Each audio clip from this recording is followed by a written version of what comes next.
Është nxjerrë situata në shtëpinë e Big Brotherit dhe vetëm në 3-4 ditë pritet një zarfizi. Fjalën e kam për veprimin që bëri lëndrimi duke rllap nga flokët Klodin. Sigurisht nuk ishte një veprim që erdhi nga një debat apo nga një sherr, pra që të konsiderohet direkt dhunë fizike, por erdhi nga një moment fani që ishin aty në tavolinën duke konsumuar diçka, por në rrjetet sociale ka një lloj reagimi ku kërkojnë ndoshta dhe përjashtimin e lëndrimit nga formati, ku kërkojnë që produksioni të mbajë qëndrim për këtë çështje. E duke qenë si jemi te produksioni, vetë formati ka bërë një pyetje se a duhet përjashtuar lëndrimi me këtë veprim që kam bërë. Të njëjtën pyetje kam bërë dhe unë në rrjetin social Instagram, ku kam pyetur njerëzit që më ndjekin nëse duhet përjashtuar apo jo. Një masë e madhe janë për po, por ka dhe njerëz që nuk janë të pak që mendojnë që nuk duhet përjashtuar dhe duhet të marrë një vendim. Kjo do të jetë në dorën e vëllait të madh që do të përcaktojë nëse prekja fizike që erdhi në një moment fani është cënim, është prekje që shkakton një lloj, le të themi, do të jetë vëllai i madh ai që do të marrë vendimin nëse do të përjashtohet, do të ketë një zarftëzi, do të ketë një dënim, pra formën e reagimit për këtë veprim që bëri lëndrimi që nuk do të rri. Pa reaguar sigurisht që vëllai i madh do të shprehet, por se kur kjo mbetet për tu parë. Duhet theksuar se çdo prekje në atë shtëpi përdoret edhe nxit një lloj reagimi. Nuk është e duhur, nuk është e hijshme dhe nuk është brenda normave të lojës, por edhe jashtë lojës që ti të prekësh tjetrin në atë formë, edhe pse ishte shaka, ishte goxha tendencioze dhe goxha, le të themi, prekje, se tani duhet analizuar çdo gjë, por duhet thënë që tensioni midis tyre nuk erdhi rastësisht. Ata kanë pasur një debat mbrëm ku Klodi kërkonte vejpin, pra Aikosin, edhe ju drejtua lëndrimit që ma jep, a do bësh të lora, a do luajmë kështu, a do bëjmë këtë formë, pra ka tensione në të shtëpi nga një person, siç është lëndrimi që e kam shprehur si një drama queen që po bën gjithçka, provokime, ngacmime, bullizime, është alegria, kondon, ironizon, bullizon, po i bën të gjitha shumë energjik, ka shumë adrenalina ideal që në ditët e parë, edhe pse për disa ndoshta mund të konsumohet shpejt, por unë do doja ta shikoja edhe në debate se si do të ishte qasja e tij dhe si do të komportohet, ku përballë ka një tension të rritur, ka një debat dhe ka një situatë ku do të shikohet se si do të veprojë. Por duke qenë që është një nga emrat më të komentuar deri në këto ditë që ka filluar Big Brother dhe veprimi i tij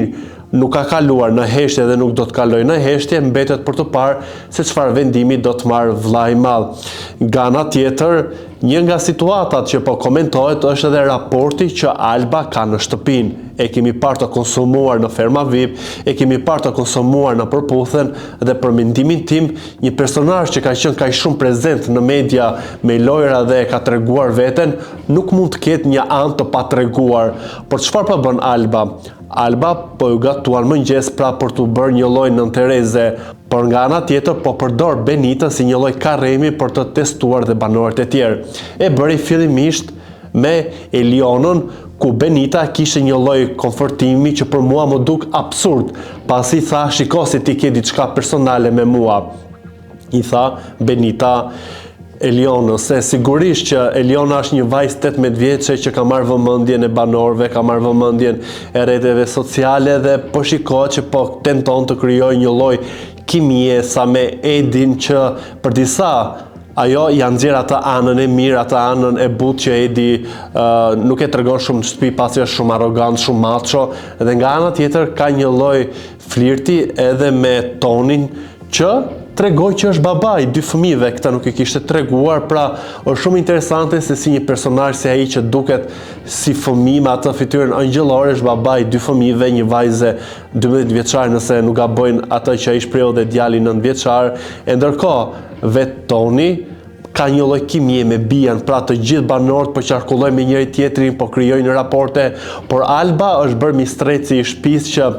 nga ana parë po tregon një lloj prokurore në çështje që përfshin dyshën e saj shumë të lidhur me Benitën, pra në çdo situatë ku Benita është edhe Alba që jep atë analizën e situatave, siç ishte edhe me Elionën, siç u shpreha që nuk më pëlqeu pasi hodhi edhe parfum në fytyrë Benita Elionës duke ngacmuar, duke e provokuar, duke thënë që nuk merr me ty, nuk ja vlen, ndërkohë që Eliona me një lloj finese iku nga debati pasi e pa që nuk ishte vlerë dhe nuk mund të konsumoj veten kaq shpejt, ndërkohë që Alba po e bën, ka një lloj rivale me Sasën, ku kjo e fundit ja futi me kunj raportin intim që Alba kishte në ferma VIP me Limin, asaj videoje së marrëdhënie seksuale ku u shpreh që ishte një montazh sipas Albës. Gjithçka po ndodh në atë shtëpi. Janë disa banorë që po qëndrojnë në heshtje, por kryesisht të gjithë po qarkullojnë me njëri tjetrin, po prodhojnë situata shkurta, po është një emër tjetër që po krijon, edhe pse më pak sot ishin këto të tjerë që prodhuan shtëpia e Big Brotherit, po prodhon situata dhe banorët po përdorin njëri tjetrin ndoshta për të testuar, për të parë se deri ku janë me ato limitet e para dhe me ngacmimet. Ibro është ai që po e studion edhe pse shton shumë që ngjason me gjestin, kurse nga ana tjetër Tony që un kam një lloj kurioziteti për ta parë që e kam parë dhe duke diskutuar në tema shumë të mira sa në atë shtëpi diskutohet, siç ishte edhe diskutimi që nuk u kuptua shumë në rrjet dhe nuk mori një lloj vëmendje pasi marrin gjithmonë situata dinamike dhe shpërthyese në lidhje me fëmijët ku Linda Ray tha se un nuk doja të lindesha kështu dhe nuk ja kërkova kujt. Pra